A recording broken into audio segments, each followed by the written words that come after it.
Gives us a minute to look at your action figures. Yep. I got quite a few of them. Got quite a few. Venom? Is that Venom getting Ben Riley? It is. It is. Yep. Wow, Michael, you really oh, The Ben Riley character is what made me stop reading Spider-Man comics in 1995. Oh boy. But his costume is great. His costume's awesome. No, and I loved him in Spider-Verse. Yeah. Well, I'm Russ Milheim from the Direct. Thank you guys for talking with me today about the show. Congratulations on the nominations. How does it feel for all that hard work to have paid off and you're now sitting here running for, these awards? incredible. And when you do a show like this, you don't set out to try to do this. So this is like icing on the cake for us, I think. Yeah, we felt lucky enough we were getting to make it at all. Yeah. And I'm sure it was definitely a process creating it. So, besides speaking of that process, besides the show as a whole, what would you guys say is the one thing you were amazed the team was able to pull off? Not because of like lack of talent or anything, but just because it was so difficult or so hard to figure out that you're like, I can't believe we cracked this. Everything. Because it's such a unique show. And in my head, I was telling myself, I think 80% of this should work. And the fact that it actually did work at 100% was yeah, I'm pleasantly surprised. And that all the elements came together. Yeah. Like, yes, everyone talks about the animation and they should, because it's incredible and was something that hadn't been done and was really hard to do. But then also our music, our sound design, which also is Emmy nominated with darn good reason. It created the show when we were finally able to see it done ourselves, for example, sitting in a mix stage, realizing that it was as much an experience as a story. And people kind of said that that it transported them to a world that they could actually sit into. It was really complimentary to hear, and felt like we'd done even more than we set out to do. Yeah. Yeah, one thing that caught my eye when I watched it was just how you guys really pushed the boundary with, adult themes and visuals, particularly with how you utilize nudity throughout the series. Can you talk about, just kind of juggling all that and figuring out the challenges that you guys faced in making all of that a reality and exactly what you wanted without having to lessen it in any way? One of the things when Michael and I set out to write all the episodes, we talked about, Japanese culture at the time. And if you look at the art of the time, they weren't embarrassed about bodies or sex. They didn't have this puritanical Judeo-Christian worldview, and they weren't embarrassed of nudity. So we're not going to be embarrassed of nudity in our show. And it will all be story driven. So there was nothing gratuitous. All of the sex is in service of character or story arcs. And any nudity is it's part of the world, not just to shock people. Yeah. So maybe some people were shocked. What is one thing with the story, the narrative itself, what did you want to make sure? Because it explores this really interesting time period, and it's certainly one that I don't have a lot of familiarity with. So what did you really want to get across to audiences taking in this, but potentially who have very little exposure to this culture, this time period, and all that? I mean, it starts with just the character. Here's someone who feels like she doesn't belong there, and it's a very restrictive world. It's, what happens when a country successfully homogenizes its population and says you're not allowed to be foreign here. Obviously, there's those are themes that are unfortunately relevant today. And what if you're living in a world where women aren't allowed to own their own bodies? Unfortunately, a little too resonant today. It's not that we set out to get on a soapbox about it, but we had a character who had a goal that was in direct opposition to the conditions of her time, and had to create a new life for herself, a new reality for herself, in order to accomplish, who's so driven that she's willing to do that in order to accomplish what she needs to accomplish. We were lucky enough to have that idea and to recognize like, oh, wow, hey, that lets us tell some really great stories. But the Edo period it's fascinating for so many reasons. The art is beautiful. The wardrobe is beautiful. People, it's cinematic.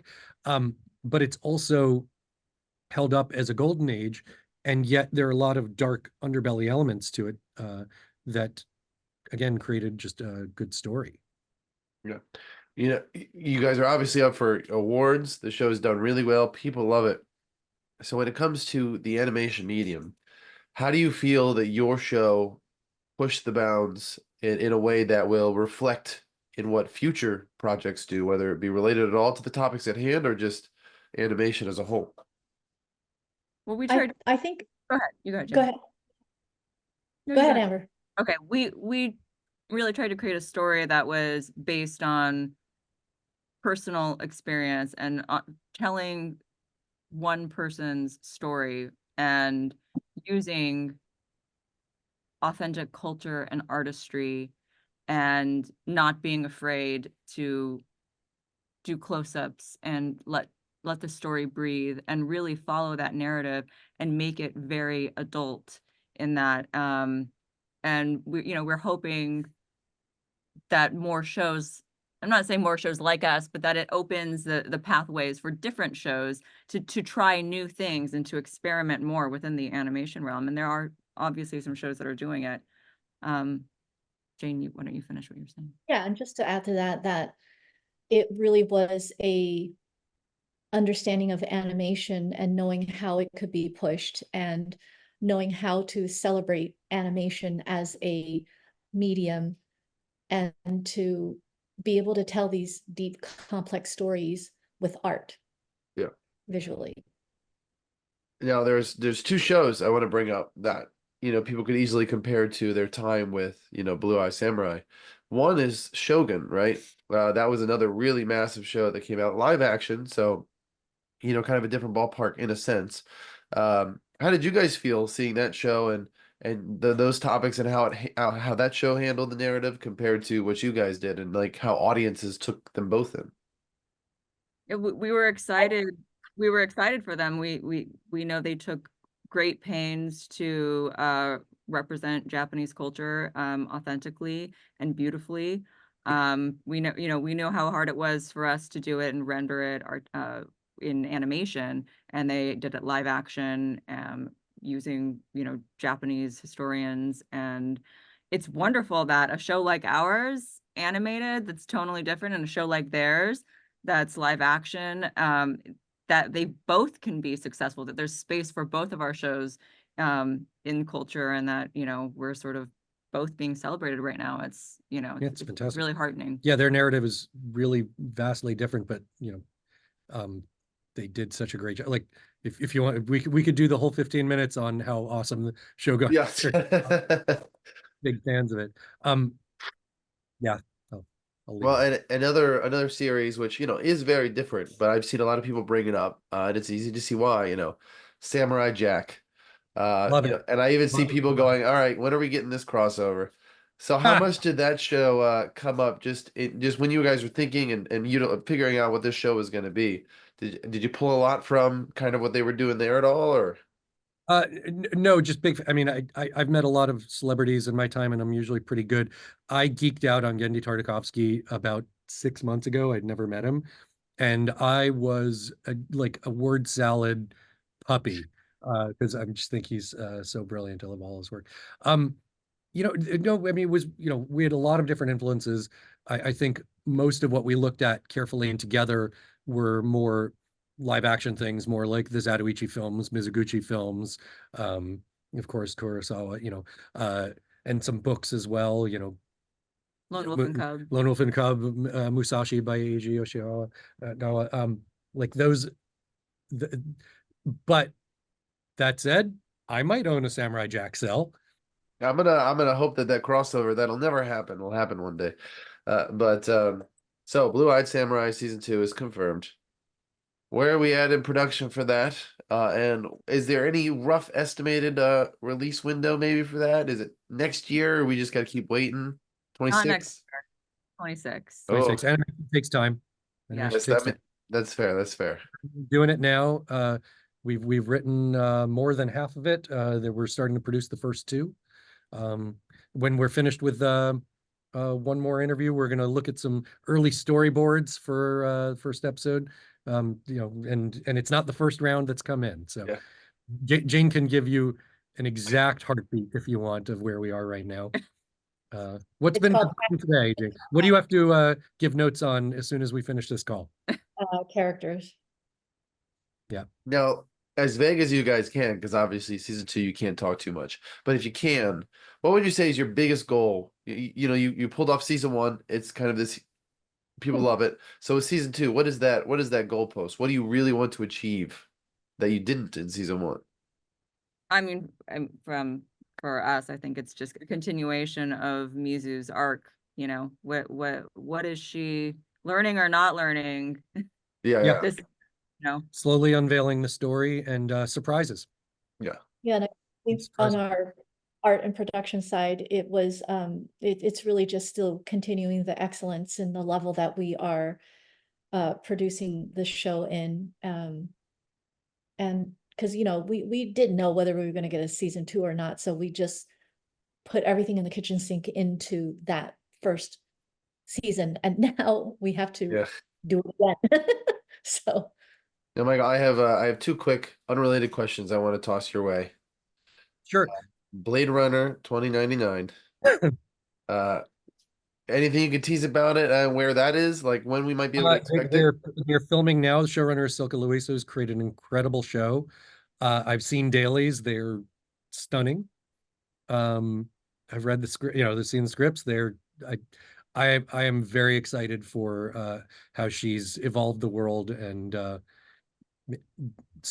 made it bigger. And I don't know. It's a really impressive, intelligent, emotional story. And then my last unrelated question for you also wrote Logan. So what are your thoughts on Deadpool Wolverine? Some people are like, they're not undoing it, they are, but so how do you feel about what they did? I am a Wolverine fan, so more is more. We're seeing it tonight. We have not yet seen it. Okay. I've gotten many texts and calls from people saying, what they thought about it. So I've tried to keep from the spoilers. But look, No spoilers here. You don't write a movie where Logan dies thinking he's staying dead. When you're the custodian of a character that beloved, you know that you get your time with them, and then someone's going to come in and have their time with it, and that's wonderful. That's part of it. So the fact that it's something that even hews a little bit to what we did, I mean, I love the Deadpool movie, so I'm excited to be made fun of. Yeah. Now my last question for all 3 of you. This is back to Blue Samurai. What is the most lesson that you felt your time on this show has taught you and kind of evolved how your artistry and your talent and what you do from here? that's a hard one. It is a hard one. I saved it for last. I had to hit you with it. I'll buy you a set here. I'll vamp. Animation is very, very hard, and the people who make it do it because they love it more than anyone loves anything, and because they're talented in a way no one else is talented. So now anytime I watch any animation, it's a little bit ruined when I just think of, whenever I'm enjoying something, I think how hard it was. I think for me, it's how long animation takes, and just being able to pace myself so that it's sustainable, and to take care of myself because it is such a long process. Because in live action, you just go hard because in 6 months or in a year you're done, but this is like a 3-year process, so you really have to pace yourself. That's what I'm learning. I would say it's maybe listening to all of the many, many, many voices, that this chorus that comes to creating the show, and how we all have to listen to each other to create this kind of unified piece, and figuring out how we all listen to each other to make it. Well, you guys did obviously a great job, and I'm sure you'll come out with some awards. I look forward to season 2. So good luck. Good luck, and yeah. Thank you again for talking to me. Really great Thank talking you to so you. much.